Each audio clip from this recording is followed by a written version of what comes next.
Welcome back to Rider Potential. This is the show where I take a look at seasons of Kamen Rider and look at how they could be adapted in a similar manner to how Power Rangers is adapted from Super Sentai. I know that the idea of a Kamen Rider adaptation is probably impossible at this point, so this series is just done for fun and in the spirit of love for Kamen Rider and tokusatsu adaptations. I'm not saying I'm smarter than the writers of any of these shows, and I'm not expecting anyone from these companies to take these ideas and use them in anything at all. This is all just for fun and by request. Despite that, I still try to be as realistic as possible with these videos by looking at the season's aesthetics, source footage, and possible toy sales. So if you're new, go check out the basics video to get a feel for how all of these segments work out. Oh, if you're new, you also might as well go check out my full season review on Kamen Rider Zero-One to get my opinions on the story elements of that season, because today I'm not talking about that, I'm looking at how it could be adapted. And one more thing, the next episode of this is going to be the season 1 finale. So stay tuned for the end of the video to learn how you can pick what happens in season 2. For now though, it's not 2, it's time for Zero-One. So let's jump to the sky and look at the aesthetics. Rider kick. Zero-One is one of the most visually interesting seasons of Kamen Rider thanks to its affinity for just giving everyone their own driver. The belts create their own different base suit designs and armor technology, and the result is a really cool visual differentiation between the factions of the season and the technology, especially with the progress keys and their authorizations. The Zero-One driver is focused on the rising hopper technology, so when extra animals are brought into the armor, it is reformatted to keep the base of rising hopper. The colors are kinda hit or miss as a result, but the important thing is that you have this establishment of base technology for the Zero-One system. This allows for the upgrade forms to clearly display themselves as a step forward for the system, with the hopper armor getting improved upon, while the other animals simply create a lateral step with a specialized ability. It's nothing exactly new in the world of Rider, but this armor reformatting certainly is, and it makes Zero-One and his technology feel unique, especially within the show itself. Having the final form fully reutilize that idea, but with the use of 2 uppers now, is a great way to make the idea come full circle, having the Zero-One armor reformat itself for more Zero-One armor to recreate it anew. In addition, all these armors utilize a nice and refined motif with rounded edges and simplicity, playing off the authorization of the progress keys before insertion into the driver and allowing them to feel like this is kind of meant for this driver. The shot riser system is a stark contrast. The way it utilizes progress keys is more bootleg, either ripping them open or only allowing opening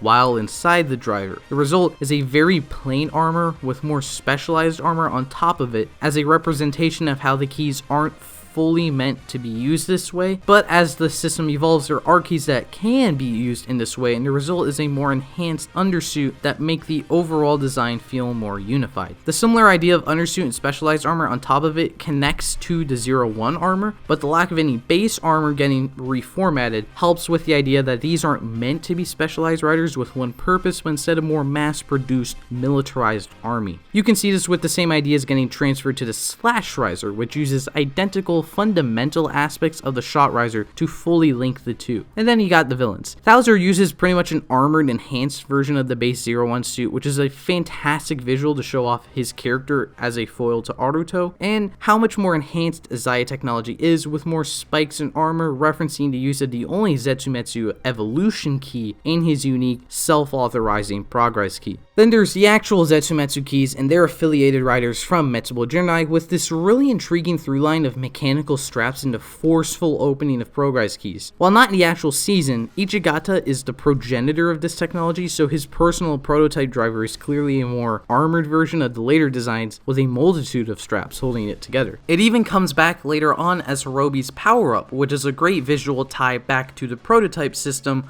of all the technology seen in this season. Then the actual terrorists take this idea and take it a step back, creating a more modern and basic version of it that represents their rundown nature in the show and connects perfectly to their usage of progress keys, completely bypassing the authorization process. However, it's still connected to Ichigata with the use of those straps, which are also present on the Magia in a similar fashion that looks like it's barely held together. It's a really simple motif that connects these different suits across different drivers under one unit, much like the straps themselves do. However, because the Magia and Raiders don't open their keys at all in their drivers, they aren't counted as riders much like everyone else's, which is a very nice and very subtle touch. Sadly, Arc 0 and Arc 1 do not carry over this motif, instead leaving it behind for another Zero-One remix, which, given the nature of the belt, makes sense. It's also a possible reference to how the arc is an opposite to Zeia, right down to their primary retainers being direct opposites with similar technology. And it still retains the asymmetrical wonkiness of the normal Metsubo Jinrai riders, so there's still a clear through line. However, in my opinion, the best part of the Zero-One aesthetics is how classic they feel. Every hero suit in the show returns to the old-fashioned Kamen Rider Bug-Eye design for the first time in a long while, and the villains get a modified version of the Bug-Eyes to create that differentiation. But no one drastically leaves behind the Bug-Eyes. Every rider uses them, just in a slightly different way. In addition, we even get mufflers back with Ichigata in Zero-Two, and looking at these two in addition to base Zero-One, we're basically just looking at new versions of the founders of Kamen Rider, which makes sense since these are the founders of the Reiwa era. As a season, the Zero-One aesthetics are perfect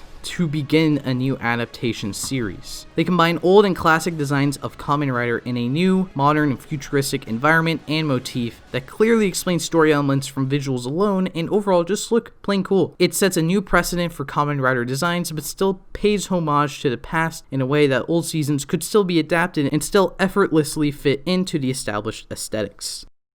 Today's source footage segment may seem a bit weird because it's going to be one of the cases where I sort of go all in with what, in the grand scheme of things, is a very small nitpick that I mentioned over in my review, so, go check that out. The main structure of the show is actually going to stay really the same, especially the beginning up to the debut of Thouser, except for a key change. No Gaiamatsu in Zaya Enterprise. There's no asshole in the back pulling the strings. Instead, all that manipulation we see from Yaiba is done of her own volition, adding to the mystery of why she's doing all this, in my opinion. In addition, all the progress keys she hands out, she makes those herself, so more evolution of her making the shot riser. So with that out of the way, everything leads up as we normally saw with the destruction of Jin and Hirobi and Ikezuchi, and seemingly all of Metsubo Jinrai, with Daybreak Town placed under heavy security by AIMS and shutting down any access to technology the Arc may have so that Humagears can't be forcibly connected to it. Aruto gets to start the creation of his Humagear utopia without the fear of rogues tearing it down, and it's like this for a period of time. Ideally, it's not a massive gap, but it's enough so that the heroes begin to return to a sense of separate normality. Maybe 6 months or so. Aruto is coming into his own as a CEO, Fua is working well as the AIMS captain, and Yaiba is as absorbed as ever in her work for AIMS, meaning that they don't really get to see each other anymore all that often, but they reminisce on the times they had working together, even if they're thankful that the Metsubo Jinrai threat is gone. At least, until it's not. As mentioned, the Humagears should have no way to be forcibly turned berserk, but a new breed of villainy arrives to circumvent that. With the arrival of the Raiders, they have the ability to wirelessly hack into nearby Humagears and turn them into full-on Magia, feeding off of the human malice their users contain, but left in the dust with no memories of how they acquired the Raid Risers upon defeat by Aruto and Thouser. Oh yeah, Thouser is still here, kicking Aruto's ass as often as ever because, well, stock footage. It's like the whole point of the segment. Thouser is meant to be a mysterious character in the first few appearances, appearing out of nowhere to not exactly assist Zero-One in his battles, more so jut in and use the technology to destroy the Raiders and rogue Humagears, all for public appeal. To mask the identity, I imagine the return of the voice modulator Genmu and now Caliber used in their initial appearances because those voices are pretty cool.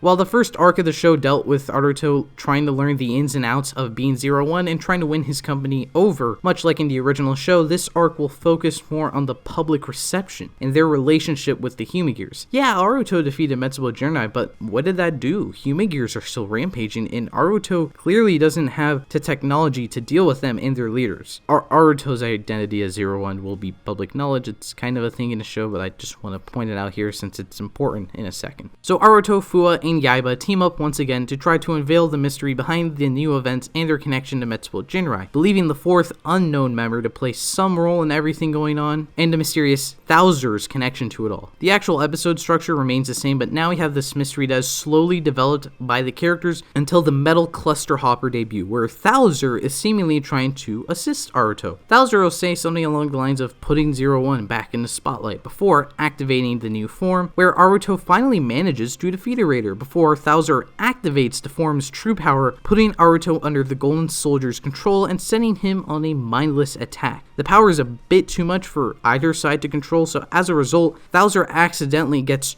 her butt kicked, and it's revealed that Kamen Rider Thouser is Yaiba. The next few episodes deal with the fallout of Metal Cluster Hopper as he continues to rampage before he gets purified by the Progress Hopper Blade by the Human Gears in the show, and he gets to defeat Yaiba on his own with the power of Metal Cluster Hopper and the Human Gears he has learned to love and grow with over the course of the season. However, at the cost of acquiring this new power-up, Aruto has sadly tarnished his public reputation, given how Thouser has become a prominent public hero for defeating Raiders of Magia, since they don't know about the whole mind control, and Aruto is ousted from Hidden Intelligence and the Human Gear program is shut down. Then we learn why Yaiba has been masquerading as Thouser. As a child, Yaiba was the heir to a small company run by her father, Zaya Enterprise, perhaps? But the company was bought out by Hidden Intelligence and employees were laid off, including her father, and her family fell into poverty with her father later dying. Yaiba grew to hate the company and their prized product, the Human Gears, and that's why she joined AIMS, and it's why she's been manipulating all the characters in the background of the show for the purpose of turning the public against them and Hiden. She didn't feed the arc its malice data though. I think it's best to happen just on its own to make Yaiba's focus just ruin the reputation of Hiden, using Metsubo Junai to her advantage for this purpose. It adds to the tactical side of her character as well. After the villain's initial defeat, she came to Daybreak and printed out her ultimate power, the Thousand Driver, and designed the Raid Risers to create Magias from Human Rage to further tarnish their image, without any sort of link to her since all the technology was printed from Daybreak and she was able to use it there since she made the Shot Risers, duh. While Thouser continues to tarnish Hiden's reputation and fully remove the need for any Human Gears with Raiders, Aruto learns on his own how much he needs Human Gears, how much he connects to them as a family. At the same time, Fua feels betrayed by Yaiba, being lied to all this time by someone he considered a close ally, especially manipulating humans and Human Gears alike just for revenge. He teams up with Aruto, breaking into Daybreak and finding the print data for the Thousand Driver, discovering that the smallest presence of the arc's data was present inside of it. Yaiba herself is being manipulated.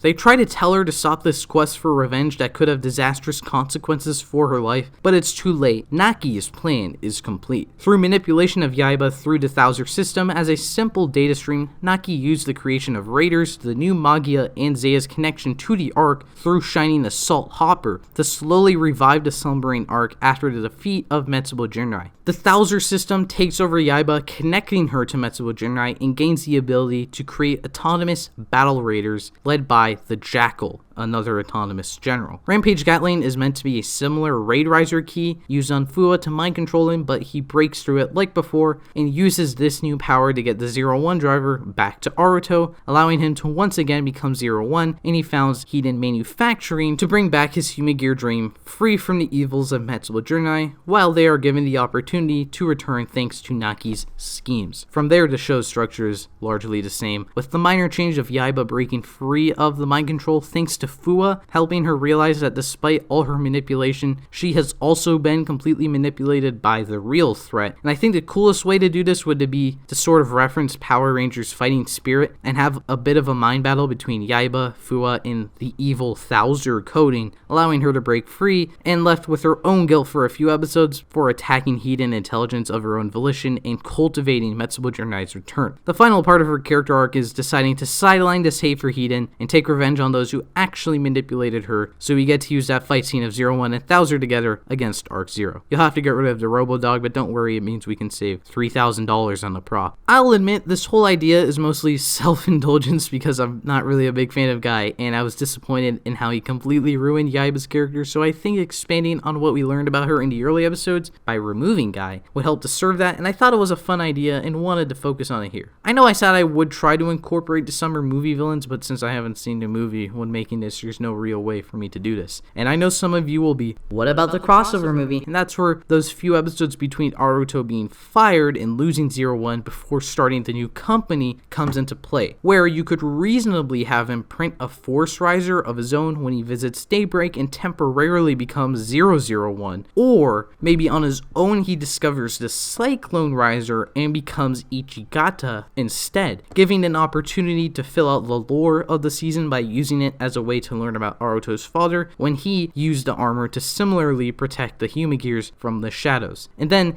it could play a small part in the creation of Zero-Two because of the red stuff and Showa references in both designs. I think that could be a cool little reference to include in the show as a reference to the movie it's adapting. I just didn't mention it during all that because I wanted to focus and highlight on Yaiba as Thouser. It's been a while since we had a very money-filled money segment for rider potential, and Zero-One is really no slacker in this department, so let's just begin with the figure items. Everything I'm about to go through will be priced at $10. For the 6-inch figures, there is Zero-One's Rising Hopper, Shining Assault, Metal Cluster, Zero-Two, and then all the side power-ups. I'm not including Breaking Mammoth just because I'm not completely sure how that would be handled, and it'll be too much of a mess for me to try including it. Then we have Vulcan Shooting Wolf, Punching Kong, Assault Wolf, Orthros, and Rampage Gatling. Valkyrie has Russian Cheetah and Lightning Hornet, Thouser has normal Thouser, and Metsuba.net, and then the 5 main riders from the intro, and Thouser get a set of 12-inch figures in their base forms. Moving on to the roleplay items. So usually I price drivers at $50. This fits for a few of these. The Zero-One driver, 1000 driver, and Arc driver 0/1 are big enough that they should be able to fit into that price point. The other 3 drivers, actually referred to as risers, are much smaller than these to the point where 2 of them are just weapons, so I'm putting these at the $30 price point that I think fits them much better. Also fitting into this price point is the 1000 Jacker and the Authorized Buster, since it is a chunky boy. In the $20 weapon price range, there's the Progress Hopper Blade and the 3 attached weapons. I know you're probably wondering about the other belts. I'll get to them in a second, cause now it's gimmick time. I'm not including any $10 packs because all of this season's gimmicks use electronics and would have to fit into the category of being $15 each. So to start, there's normal Progress keys not released with drivers at their normal price, and then 3 bulked out keys that have a bit more going on with them, so they're $20 instead. Then there's the 2 driver units I have at $30 since they're made up of both a larger Progress key and a large hunk of plastic that are both technically gimmicks. And that's it. The first round projected sales for Kamen Rider Zero-One is about $1,005. And I would like to take this moment to rectify previous numbers for rider potential, which are actually all horribly miscalculated, where I was counting the drivers as $5 instead of $50. So the numbers are actually this on your screen, whatever that number is. I don't know what it is right now. So the proportions between everything still remains the same, with Zero-One now as the second highest value, about $400 higher than Rider Potential Double's final sales and $500 higher than Kuga, but still a bit shy of Build. Now I think that this number is already pretty solid for the season sales. Looking at Sentai Potential, it would be considered second on those results as well, but we can still go a bit higher. My rules have been that I don't include monsters and their gimmicks because their release is a bit unsure, but Zero-One is pretty unique this season, with monsters actually using belts to turn into monsters. The lack of authorization for those Progress keys means they're not actually riders, but they're kind of close to being pseudo riders, which I have included on this show before, and probably will continue to include for future episodes. But one thing you'll notice about those that are typically considered pseudo riders is that they have their own transformation call, and thankfully there's only a handful of characters that fit that description in Zero-One. First off, Little Assassin says Ansatsu before transforming as the season goes on, so he's included as 2 figures, one of just the base form and the other that I would assume is able to form change into his later 2 forms that are basically the same. Then the Zetsume Riser is included as another $30 driver, and $15 will have to be removed as well from the gimmicks, since the Dodo Magia key was included earlier as a separate one, but would have to be included with the Zetsume Riser. For Raiders, the Jackal and Battle Raiders are the only users to say Juso during a transformation, so they're getting inclusion as 2 other figures, a Raid Riser set, and then the Horseshoe Crab key. Also, I'm not counting whoever the hell this guy is at the end. When I'm recording this, we don't know who it is. I'm actually just kind of guessing that he's not going to actually transform in the series. If he does, then, well, you're probably never going to hear this clip, so I don't know what the hell I'm doing. So now the total sales for Zero-One is $1,105, which basically just gives it a bigger lead over the other seasons and gets it a little bit closer to Build, only beaten out because of the massive amount of forms Build uses in the show, resulting in more figures and packs to sell, even if they don't have electronics. Still a pretty hefty number though, and it will certainly be a tough one to beat. Since Zero-One is the first Reiwa rider meant to be a new beginning in the franchise, it makes sense everyone has been saying that it's a perfect season for an adaptation. It combines elements of Kamen Rider's first appearances with a modern flair and its own unique identity, making it a perfect first choice to set a classic precedent for future seasons and allowing those wild designs to shine through. However, at the same time, this makes it perfectly fine to come along later in the series of these theoretical adaptations and bring a new and unique style to them. This is certainly present in the visuals of the season, where there's a very clear visual style to the multitude of drivers and factions that creates fun details for each suit, fun groupings for them, and of course, money. The way these visuals play into the stock footage also allows for a lot of different ways to play around with the main story of Zero-One in a different and unique way, especially thanks to its very strong underlying story in the original season. With all of these aspects, there's just one question left to ask. Is there potential in an adaptation of Zero-One? Yes. 1000%, I would say. Oh shoot, okay, I guess it's time to let you guys know how you can vote for what rider seasons I look at for the next season of Rider Potential. If you didn't know, I like to use Rider Potential's source footage segment as an excuse to go back and watch older seasons for reviews and to get a good idea of how I'd modify a season, but I thought it'd be fun to let fans pick which seasons. In the description of this video and pinned comment, you'll see a link to a Google form with all the necessary instructions. The finale of Season 1 will be next time with Kamen Rider Den-O, but after that, I'll begin Season 2 with the winners of your selections. If the links are gone when you're watching this, it's because the voting's already over. If you like today's Rider Potential on Zero-One, please consider voting in that poll, hitting the like button, and letting me know in the comment section that you enjoyed the video so that I know to work on these videos more. And for more Kamen Rider content in general, please consider checking out the other episodes of Rider Potential, my Zero-One season review, and just hitting the subscribe button, and I hope to see you next time. Thank you for watching.